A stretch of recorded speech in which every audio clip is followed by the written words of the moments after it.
Assalamualaikum warahmatullahi wabarakatuh. Perkenalkan, nama saya Rubianti dari jurusan Pengembangan Masyarakat Islam semester 6 kelas C. Di sini saya akan menyampaikan jawaban hasil ujian tengah semester mata kuliah riset aksi. Baik, bismillahirrahmanirrahim. Soal pertama yaitu jelaskan apa yang dimaksud dengan A. Riset aksi. Menurut saya, riset aksi adalah sekelompok orang yang bekerja sama untuk mencari, mengidentifikasi masalah, kemudian menemukan solusi dari permasalahan tersebut untuk melakukan perubahan sosial. Nah, inti dari kegiatan riset aksi di sini adalah proses belajar bersama dengan masyarakat. B. Fasilitator. Nah, fasilitator menurut saya adalah pemberdaya yang memberikan tenaga, waktu, dan materinya untuk melaksanakan pemberdayaan kepada masyarakat. Kemudian mendampingi dan bekerja sama dengan masyarakat serta berbagai pihak yang terkait dalam program pemberdayaan masyarakat. C. Partisipan. Partisipan di sini adalah keikutsertaan atau keterlibatan masyarakat dalam setiap kegiatan pemberdayaan yang dilakukan oleh masyarakat itu sendiri sehingga masyarakat mampu menemukan solusi dari berbagai permasalahan sosial yang terjadi di tempatnya. Kemudian D. Pilar pemberdayaan.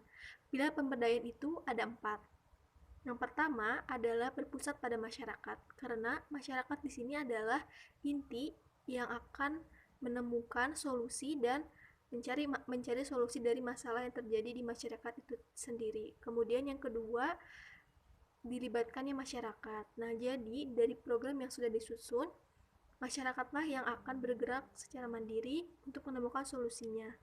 Fasilitator hanyalah mendampingi, bukan menjadi pelaku utama dalam pemberdayaan.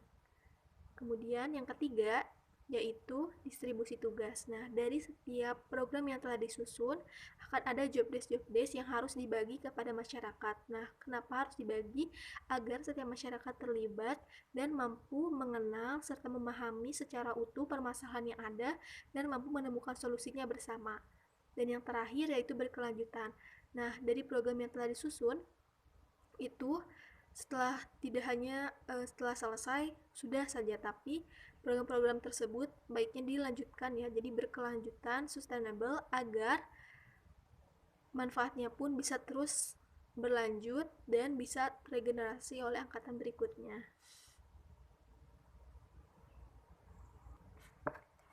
Yang ketiga, kenapa relasi belajar riset aksi ini harus subjek-subjek?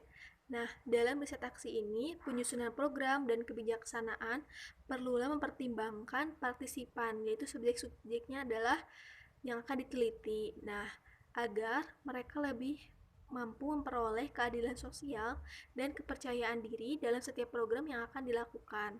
Nomor 3, jelaskan 3 teknik dari 8 teknik fasilitasi. Di sini saya memberikan 4.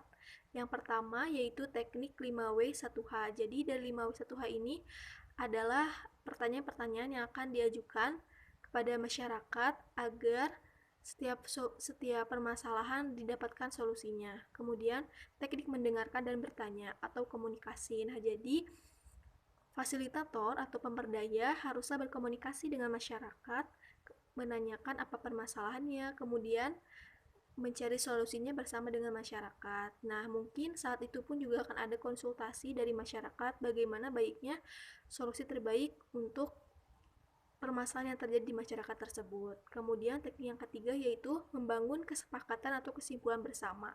Nah, jadi kesepakatan tidak diambil oleh fasilitator, tapi diambil secara bersama dengan masyarakat, dan masyarakat sendirilah yang menentukan keputusan terbaik untuk daerah mereka. Nah, yang terakhir yaitu teknik advokasi. Berikutnya nomor 4, kenapa dalam riset aksi ini harus menggunakan siklus, dan jelaskan kembali tentang tahapan siklus riset aksi dari Sisdamas. Nah, kenapa harus ada siklus? Agar kegiatan riset aksi ini tersusun dan terstruktur dengan baik. Kalau misalnya tidak ada siklusnya, maka akan ada saja hal-hal yang mungkin terlewat atau rencana yang akhirnya sebelumnya sudah disusun menjadi berantakan. Nah, maka kita pelajari yuk siklus riset aksinya apa saja. Yang pertama yaitu soswal atau sosialisasi awal. Nah, sosialisasi awal ini dilakukan kepada tokoh atau pemerintah setempat, contohnya RT atau RW, sebagai upaya kita untuk mendorong masyarakat agar melaksanakan program pemberdayaan masyarakat. Jadi agar RT RW di daerah tersebut tahu dan mengerti gitu ya tentang program pemberdayaan yang akan dilakukan. Kemudian berikutnya refleksi sosial. Nah, masyarakat bercermin tentang kondisi dirinya, kondisi di lingkungannya, dan berdialog atau kita kenal dengan FGD, forum group discussion, dengan masyarakat dan para fasilitator, kemudian mengidentifikasi masalah dan menentukan indikator keberdayaan menurut masyarakat dan harapan masyarakat, serta menyusun RKTL. Nah, berikutnya pemetaan sosial. Nah, pemetaan sosial di sini adalah pengumpulan data dan informasi mengenai masyarakat, termasuk profil dari masyarakat dan masalah sosial yang terjadi di masyarakat tersebut. Kemudian berikutnya organisasi masyarakat. Nah, harapannya organisasi masyarakat ini menjadi motor penggerak bagi seluruh masyarakat untuk melakukan perubahan yang selanjutnya menjadi kelompok kerja sebagai pelaksana pemberdayaan masyarakat. Selanjutnya, perencanaan partisipatif. Nah, dari perencanaan partisipatif ini akan dihasilkan dokumen partisipatif untuk mengembangkan program pemberdayaan, program penanggulangan sosial, baik itu jangka pendek selama 1 tahun atau jangka menengah selama 3 tahun. Selanjutnya, sinergi program. Nah, sinergi program di sini adalah penetapan kegiatan, kemudian fasilitasi penyusunan proposal oleh kelompok kerja (Pokja) yang bersinergi dengan Musrenbang, kemudian menggalang keswadayaan warga dan fasilitasi kerjasama dengan swasta atau pemerintah terkait. Berikutnya, pelaksanaan program. Nah, pelaksanaan program di sini yaitu dimulai dengan pembagian tugas atau job desk ya kepada masyarakat, akan dibagi menjadi tim pelaksana dan tim pengawas, serta sosialisasi kegiatan kepada masyarakat. Kemudian pelaksanaan kegiatan secara partisipatif, jadi masyarakat dilibatkan secara utuh dan membentuk organisasi pemeliharaan. Berikutnya, yang terakhir adalah monitoring dan evaluasi atau kita kenal dengan MONEF. Nah, MONEF ini kita gunakan adalah cara untuk melihat apakah program yang telah kita susun, yang telah kita lakukan itu mampu mencapai hasil sesuai dengan tujuan yang telah ditetapkan atau tidak. Dan dalam MONEF ini akan ada hal yang harus dilaporkan, diantaranya dari laporan tim pengawas serta laporan tim pelaksana. Kemudian kita refleksi bersama dari program dan perencanaan yang telah kita susun, apakah sudah sesuai atau belum gitu ya, dan apa yang harus diperbaiki untuk kedepannya agar program-program ini bisa terus berkelanjutan.